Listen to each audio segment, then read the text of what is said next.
بسم اللہ الرحمن الرحیم۔ سورہ ابراہیم کی آیت نمبر 7 میں اللہ تعالیٰ نے ارشاد فرمایا ہے لَإِن شَكَرْتُمْ لَأَزِيدَنَّكُمْ، اور اگر یقیناً تم شکر ادا کرو گے تو اللہ تعالیٰ تمہیں اور بڑھا کے دیں گے، اور اگر تم یقیناً شکر ادا کرو گے تو پس میں تمہیں اور بڑھا کر دوں گا۔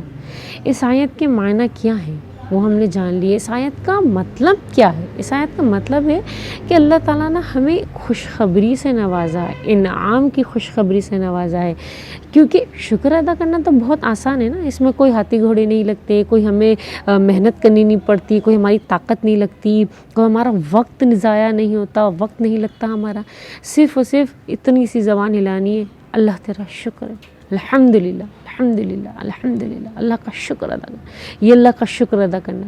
تو ہم نے صرف شکر ادا کرنا ہے اور اللہ تعالیٰ نے ہمیں بڑھا کر دے دینا ہے۔ کتنا پیارا انعام دیا اللہ تعالیٰ نے ہمیں، سبحان اللہ۔ اللہ تعالیٰ کو ہم نے کہا کہ اللہ تو نے ہمیں اتنی پیاری روٹی کھلائی، اتنی مزیدار روٹی کھلائی، تیرا بہت شکریہ۔ کل کو اللہ تعالیٰ اور بڑھا کر دیں گے۔ اب ہماری ناقص عقل کیا کہتی ہے کہ اللہ تعالیٰ کل کو ہمیں 2 روٹی سے نوازیں گے، یہ ہماری ناقص العقل ہے۔ اللہ تعالیٰ کا شکر ادا کیا ہے مطلب ہم نے اللہ تعالیٰ کو راضی کیا ہے، اللہ تعالیٰ کو خوش کیا ہے، ٹھیک ہے۔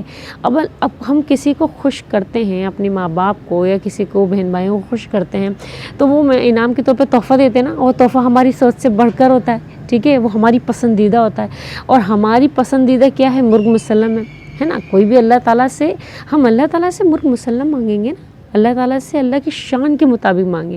ہم اپنی ناقص العقل یا ہم اپنی جو ہے حقیر ہونے کی نسبت سے ہم نہیں نوازیں گے، نہیں مانگیں گے اللہ تعالیٰ سے، ہم اللہ تعالیٰ سے مانگیں گے اس کی شان کے مطابق کہ اللہ تو مجھے مرغ مسلم عطا کر، ٹھیک ہے۔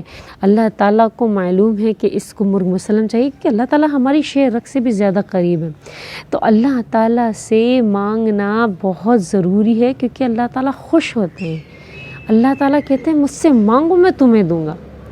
اللہ تعالیٰ سے مانگنا بہت ضروری ہے، اللہ تعالیٰ کو راضی کرنا بہت ضروری ہے، اور اگر اللہ تعالیٰ راضی نہیں تو دنیا میں کوئی راضی نہیں، کوئی چیز آپ کی بن نہیں سکتی۔ اور اللہ تعالیٰ کو راضی کرنے کا کیا نسخہ ہے؟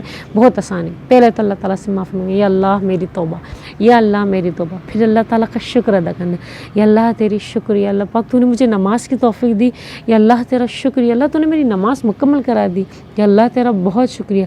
کل کو اللہ تعالیٰ خود اور نماز کی طرف متوجہ ہونے کی اور اللہ تعالیٰ ہمیں توفیق دیں گے، ہمارا دل اور نماز میں لگے گا۔ تو اللہ تعالیٰ کا شکر ادا کرنے سے بڑے فائدے ہیں۔ آپ صلی اللہ علیہ وسلم نے ارشاد فرمایا کہ افضل ذکر لا الہ الا اللہ ہے، اور افضل دعا الحمدللہ ہے، یعنی تمام تعریفیں اللہ تعالیٰ کے لیے، اور یہ شکر کے زمرے میں آ جاتا ہے۔ پتہ ہے شکر ادا کرنے سے صحابہ رضی اللہ تعالیٰ عنہم کے ساتھ کیا ہوا؟ صحابہ رضی اللہ تعالیٰ عنہم اجمعین، یعنی آپ صلی اللہ علیہ وسلم کے دور میں ان صحاباؤں کی یہ حالت تھی کہ غربت کی وجہ سے وہ کتنے ٹائم تک کھانا نہیں کھاتے تھے، کھجوروں پہ گزارا ہوتا تھا۔ اور ایک صحابی تھے حضرت ابو ہریرہ رضی اللہ تعالیٰ عنہ، وہ فرماتے ہیں کہ جب انہوں نے اسلام قبول کیا تو وہاں کی مدینے کی غربت کی یہ عالم تھا کہ انہوں نے اپنا بدن چھپانے کے لیے چمڑے کا ایک چھوٹا سا ٹکڑا، بہت چھوٹا سا اماؤنٹ، بہت چھوٹا سا حصہ جو ہے اپنے سطر کو چھپایا، جو کہ مخصوص سطر ہے اس کو چھپایا، اور اس کو بھی باندھنے کے لیے کوئی کپڑا نہیں تھا، کوئی چمڑا بھی نہیں تھا، انہوں نے کانٹوں سے اس کو باندھا اپنے سے، اور وہ کھڑے رہتے تھے تو صحیح تھا، لیکن جیسے ہی وہ نماز میں رکوع یا سجود میں جاتے تھے تو ان کا سطر کھل جاتا تھا۔ اللہ اکبر، انہوں نے کیسے دن دیکھے، لیکن اس میں بھی انہوں نے اللہ کا شکر ادا کرنا نہیں چھوڑا، انہوں نے صبر کیا، کیونکہ صبر کرنا ضروری ہے۔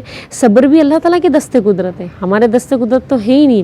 صبر کتنی زبردست، کتنی خوبصورت چیز ہے کہ اللہ تعالیٰ نے صبر کا معاملہ بھی اپنے دست قدرت رکھا ہے کہ 3 دن میں انسان کو صبر آ ہی جاتا ہے، کچھ بھی کر لو۔ اگر ہمارے دست قدرت ہمارے دست پہ ہوتا صبر کرنا تو ایک دوسرے کا سر پھاڑ دیتے ہم، کیونکہ صبر نہیں ہوتا نا، صبر نہیں ہوتا، دل پھٹتا، دل چڑھتا، روتے، ایک دوسرے کو مار سکتے تھے تکلیف میں انسان کے ساتھ جنونی پاگل ہو جاتا ہے، ہم کو نہیں معلوم۔ تو اللہ تعالیٰ ہمیں اس تکلیف سے نجات دلائے،